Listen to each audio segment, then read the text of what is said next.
in Topanga, a portion of Topanga State Park, a little bit north of Brentwood.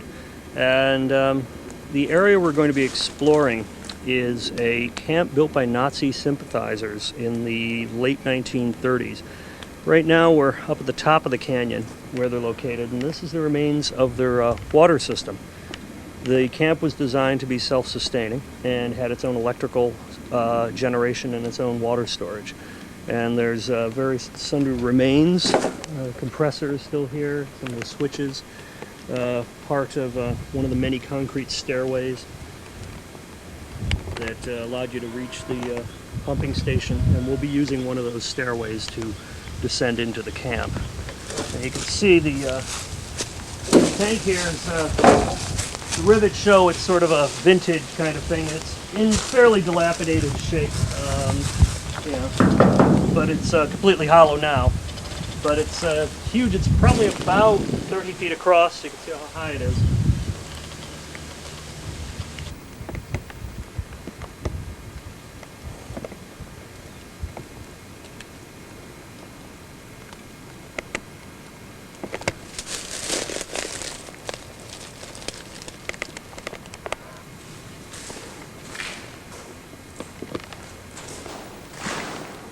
The idea behind the compound was to build a self-contained community of Nazi sympathizers who would lay in wait until the invasion happened, at which point they would come out to assist the Axis in their invasion of the West Coast. So as you can see from the storage tank, they were planning on a rather long siege.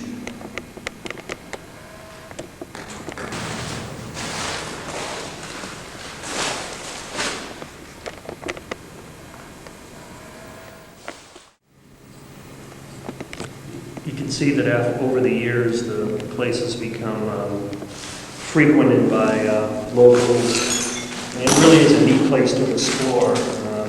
Votive candles, crushed beer bottles, signs of recent habitation.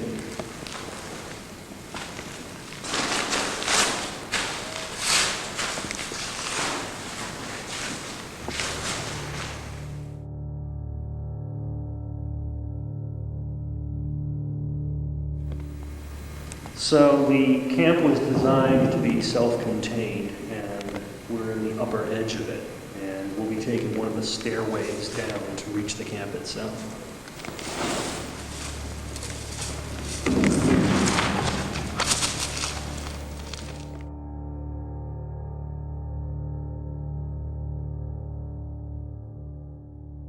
The fence here is one of several stairways that will take you down into the compound. This this one's in the best shape. Some of them have become overgrown. And this continues down for several hundred steps.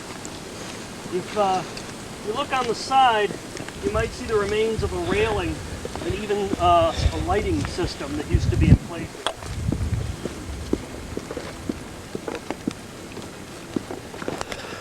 And you can see the compound's down in this very steep canyon. I don't know how you would get to it without these stairs.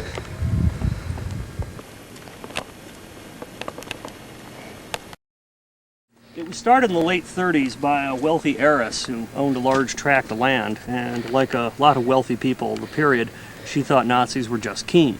She, however, actually wrote to Berlin and said, "I think you're keen, and by the way, I own a large tract of land outside of Los Angeles." So the story is that she actually got money from Berlin and built this compound for she and about 30 followers. As you can see from the stairway here, several hundred steps take us down as we're descending down into the mouth of the mysteries of Nazi Canyon.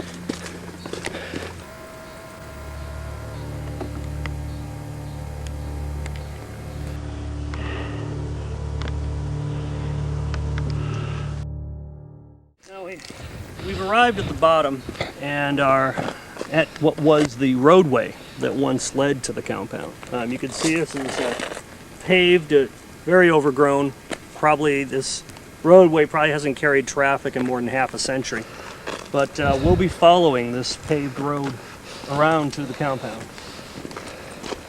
You can see here some of the low walls, sort of 30s style flagstone, that are evidence that we're approaching the gates. I like this stand of pines. It sort of gives it this nice Lenny Riefenstahl sort of feel to the place.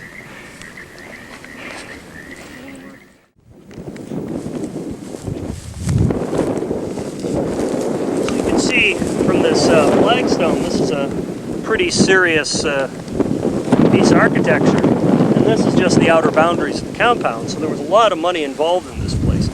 And what basically happened was that the heiress and her supporters lived here and trained, waiting for the Axis to come.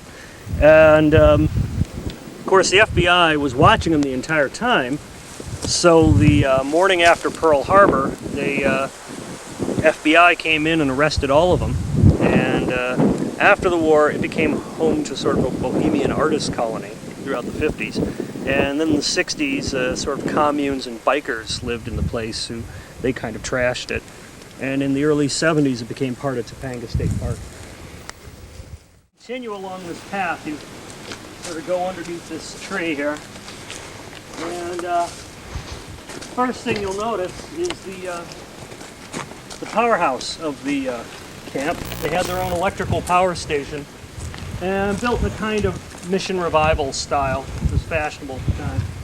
And it's actually surprisingly intact.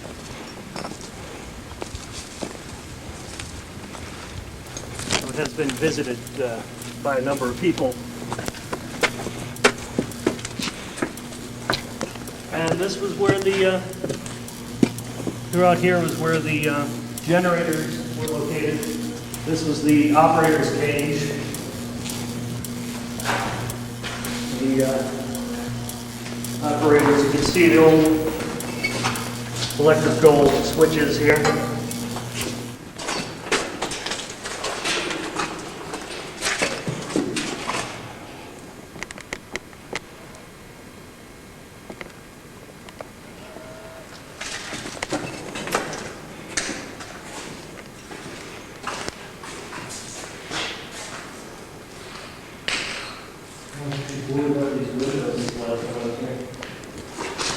Okay, you can see down in here,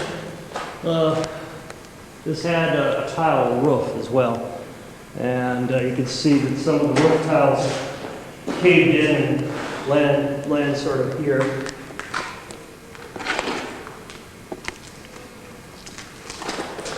And you can see from the graffiti, it's a popular visitation spot, though I'm not sure how many people know the history behind the place.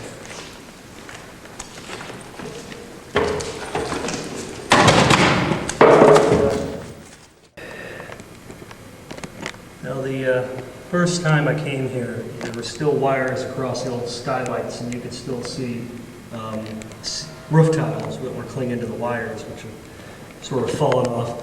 On the other hand, the graffiti has improved. Much more of a 90s alien polychrome kind of thing going on.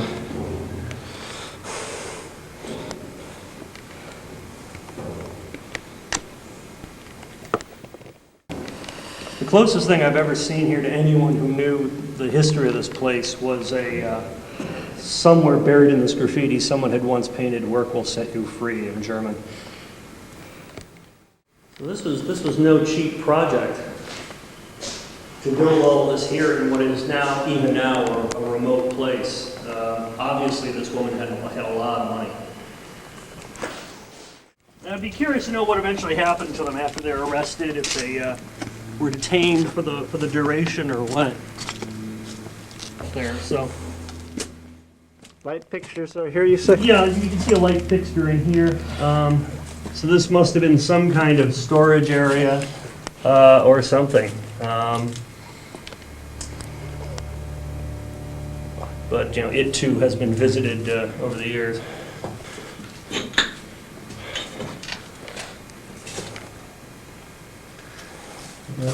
Very, very solidly built. So the electrical house has all kinds of under spaces. Someone painted here. Somebody here's painted torture chamber. And it just kind of goes down into this large area. You can still smell industrial electrical grease, things like that, even after all these years, still lingers there.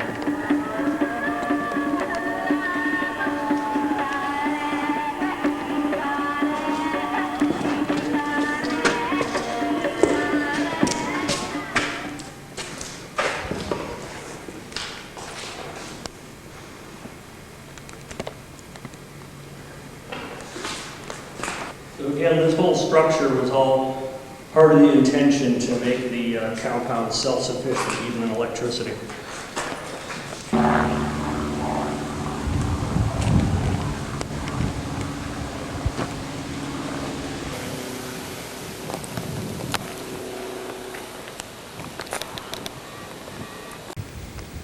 Now, this apparently was some kind of a sump pump or drain of some kind, but I don't know. You can use your imagination and think what might have gone on down there. The original inhabitants were probably too disciplined to be up to mischief, but who knows who's been here in the intervening half century.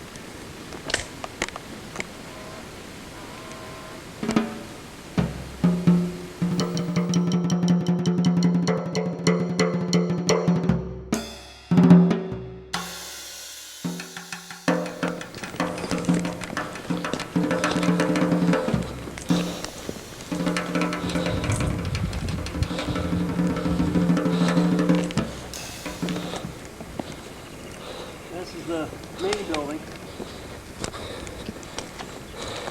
It's a two-story dormitory. This is where they lived, and this, I'm assuming, was the parade ground where they trained and drilled and marched every morning.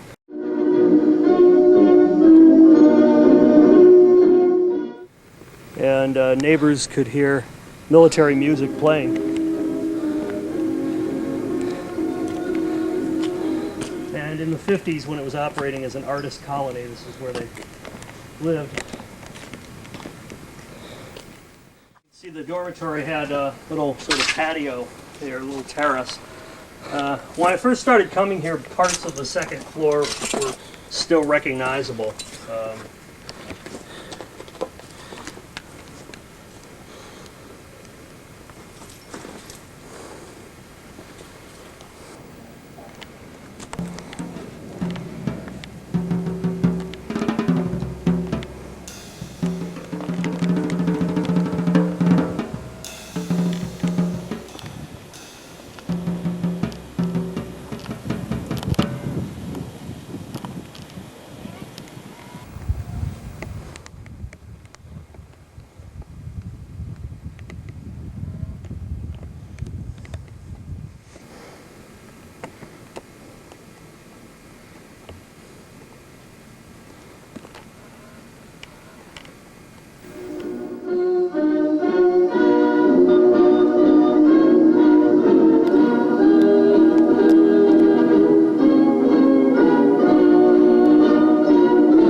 Tried to figure out the structure of the building. We have it's the bathroom here. There's some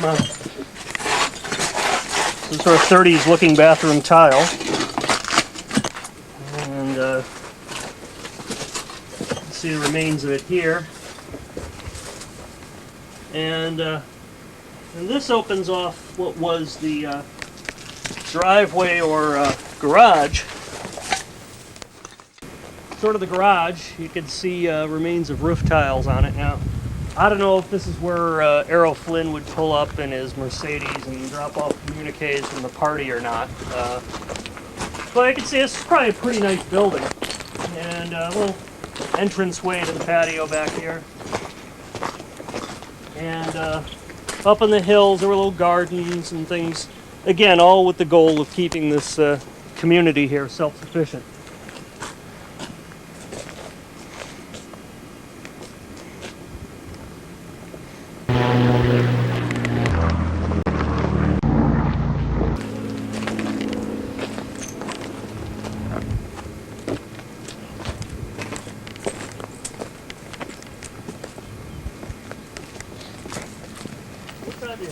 path leads down towards the stream bed. We're still actually on the old paved road, even though things have fallen on it over the years. And this is going to take us down by the stream bed, and we'll take a look at some of the things that are down there. Not sure how far it is. There's a strange vibration here, a strange feeling, that only the bees live here. That some kind of mischief, some kind of dark stuff may have gone on. I don't know what, it's just a feeling you get with this place. The trees seem to grow a little twisted, or it's not as pastoral or as tranquil an area as you think it would be. It's just there's a little more twisted, broken, damaged quality to it. Yeah. It's not a place that naturalists would like to come to. It's kind of a place you'd get more people who like to break shit and set it on fire would come to. So it's sort of for the zero for conduct crowd.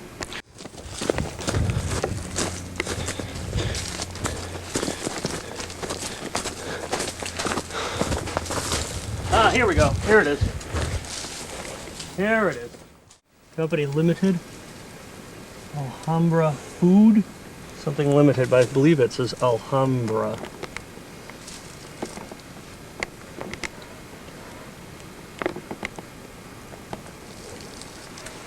So you see this hellish looking oven here.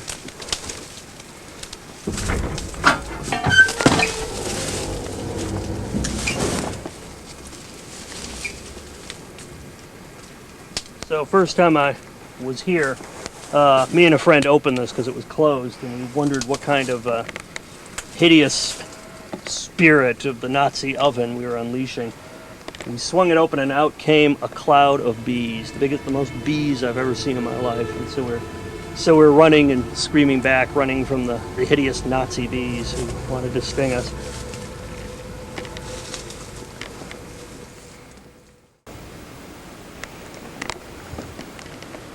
You know, the proto-fascists who built it, the Malibu people, the mysterious Malibu people who later inhabited the site. Unfortunately, I don't know very much of the Aquarian people who later occupied the site. It's a standard pattern you see with Aquarian habitation, that you get the hippies first, and then later on the bikers come and cause a lot of the damage, which is something you see very often in Aquarian ruins.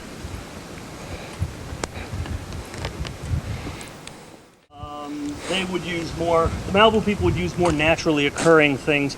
They didn't build in collage or metal. The Malibu people tended to favor a sort of more of a streamlined thing, but this is typical of the Aquarian culture, possibly even the late phase of Aquarian habitation, the biker phase. We could see from the runes and the arrangement that there were probably evidence of use of mind-altering stuff by the shamans of the tribe, people like that. And it's been here as long as I've been here, so it's a fascinating conundrum. I think it's obviously a later addition built by the later inhabitants of the site.